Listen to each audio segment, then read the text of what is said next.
नाशिक परिसरामध्ये येणाऱ्या उद्योगांकरिता पायाभूत सोयीसुविधा उभारण्यात येणार असून नाशिक विमानतळाचा विकासही मोठ्या प्रमाणावर होणार आहे। त्यामुळे नाशिकमध्ये मोठ्या प्रमाणात उद्योग व्यवसाय येतील असं मुख्यमंत्री देवेंद्र फडणवीस यांनी म्हटलं आहे।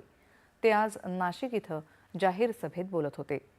आधुनिकता आणि संस्कृती या दोन्हींची जपणूक करणारं नाशिक आपल्याला घडवायचं आहे असं सांगून नाशिकच्या सर्वांगीण विकासासाठी आपण कामासाठी आलो आहोत असं मुख्यमंत्री म्हणाले।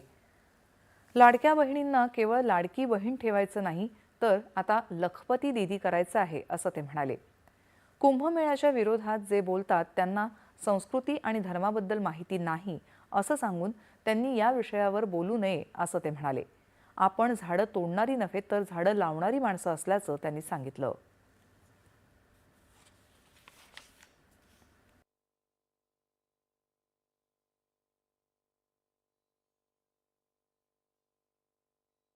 कुंभमेळा तर करायचा आहे, पण या ठिकाणी हे जे डावे लोक आले आहेत, हे जे लोक या ठिकाणी सांगतात की साधू येऊन या ठिकाणी चिली मोडतात, त्यांना आमच्या धर्माबद्दल माहिती नाही, त्यांना आमच्या संस्कृतीबद्दल माहिती नाही, त्यांना सनातन बद्दल माहिती नाही, त्यांना हे माहिती नाही। अरे अनादी काळापासून या नाशिकच्या तीरावर या ठिकाणी कुंभमेळा होतो।